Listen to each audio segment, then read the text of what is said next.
It's really important that there's no one size fits all. So in my role, the big thing to do is find out exactly what are the owner's ambitions and aspirations. He never stopped training with the first team, and then within probably 6 weeks made his debut, and then within 6 months gone to Man United.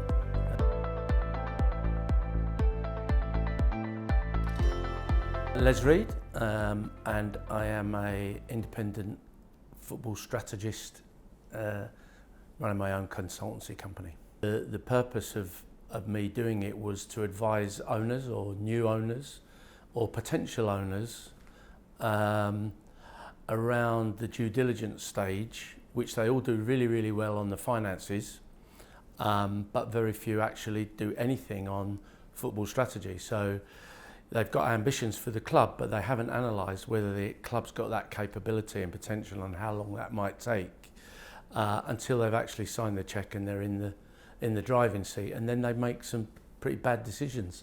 So my job is to try and prevent them doing that, really.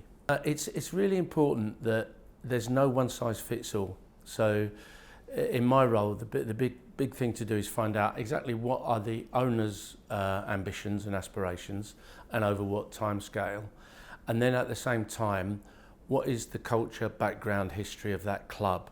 Where's it come from? Has it got the capacity to go forward? And then try and match the two things up. It's really important for a number of reasons. Obviously, if the better the performance is, the more points you get and the more success you have in terms of league tables and trophies, etc.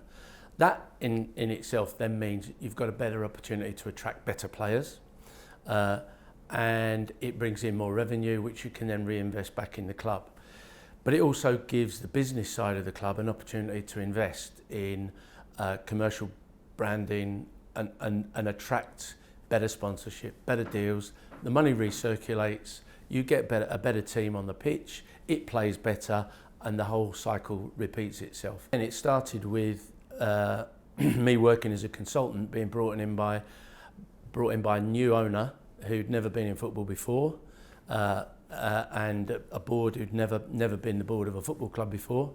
It was an engineering company, very famous engineering company, the Liebherr Corporation. Nicola Cortese, who was the Swiss banker who had worked on the deal, basically said, what do we do now?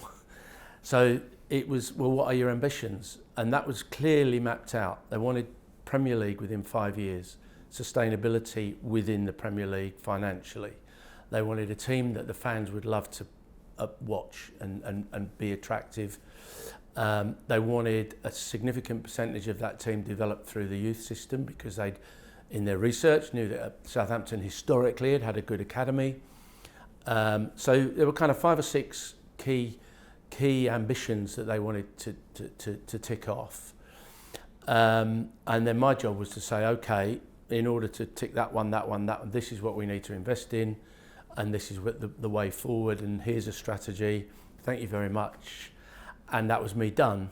And then they said, but we want you to run it. So that meant, okay, I've now got to shelve my company plans, go full time in there, but they backed it 100%. I took the coach's job at Charlton Athletic originally on an interim basis, where I'd been the assistant coach, because I'm a Charlton fan, and actually the writing was on the wall in terms of, if certain things didn't happen in terms of the recruitment and the rest of it, the club was probably going to get relegated.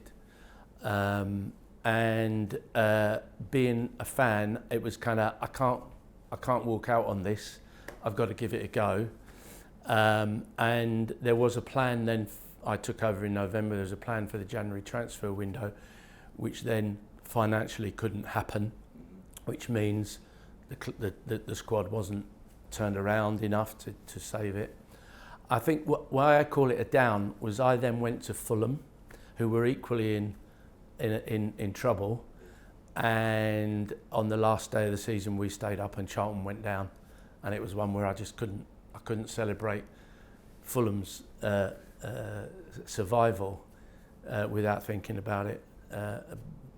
going back to Charlton. So that was a down in a number of ways. Yeah, picked him up from Maidstone United when he was 16, just 17. He was doing his A-levels at the time.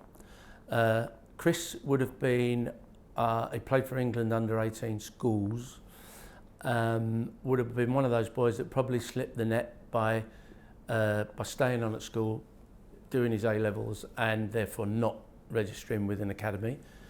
And then obviously given the opportunity to play in men's football, started to grow and develop the techniques and skills that he had. I think that what academies try to do now is keep a track on all levels of the game, so they don't miss out on those boys that have not taken the normal sort of 8 to 16 academy route, which is very important. So you have to build that into your recruitment and scouting strategies. So Chris was one of those boys who started to, his name started to come up within the scouting network. So within what I call the intelligence forces that we have in football. And one of our scouts, our Fulham scouts, brought him to our attention. My head of scouting then was a guy called David Burke, who we brought in from Manchester City. I took him to Southampton with me again at the beginning. David set the new system up at Brighton when they bought their new training ground and developed that. David went to look at him and said, "I think you need to come and have a look here." And when I got there, there was a whole stand full of scouts watching him. And Phil Chappell, who was the head of scouting at Charlton at the time, sidled over to me and said, "I know who you're watching." And I said, "Oh, yeah, I guess you're watching him as well." He said, "Yeah, but I might as well go home now you're here." So Chris had a few options, and our view was not to try the hard sell and say, don't go there, don't go there. It was try them out, come in with us and see what we can offer, compare notes and then make your decision. The thing with Chris was he went and looked at a few others first, came to us, spent a week training. I introduced him first day to Roy Hodgson, first team manager, and Roy's first impression of him as an athlete was, "Wow, you're a big boy, aren't you? You're going to come and train with us." So he trained the whole week with the first team. So that was job done, because everywhere else he trained with the under 17s or 18s. And he never stopped training with the first team, and then within probably 6 weeks made his debut, and then within 6 months gone to Man United. Yeah, I think for sure. I think you've got to look at some of those that are the more recent famous, like Jamie Vardy, for instance.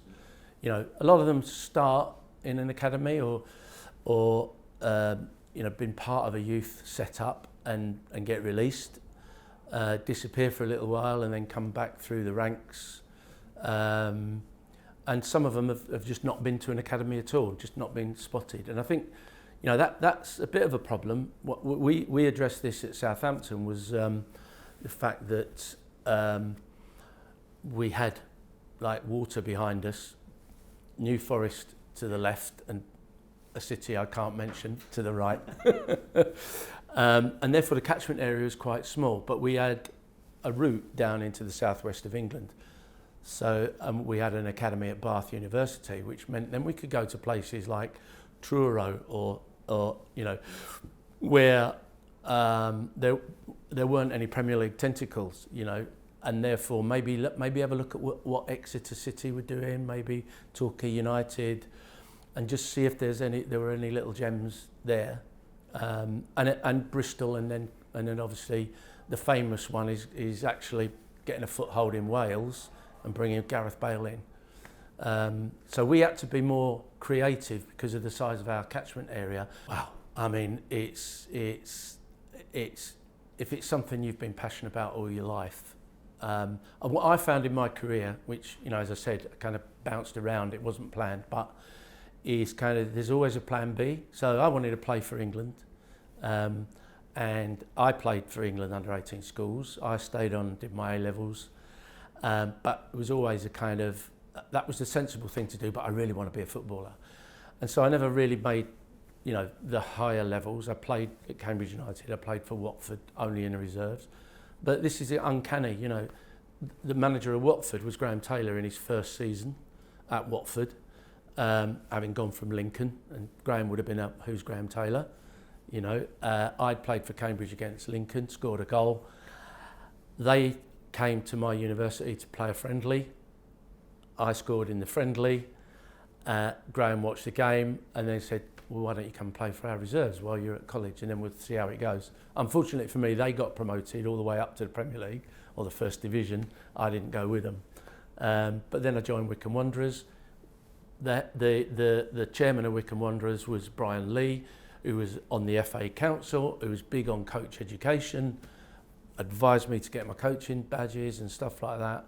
So I kind of ended up with a physical education degree, coaching A licence, non-league career, and then went into coaching in non-league, and you can't kind of plan that. But it's kind of, when one thing lets you down, okay, there's another route, I'll do that.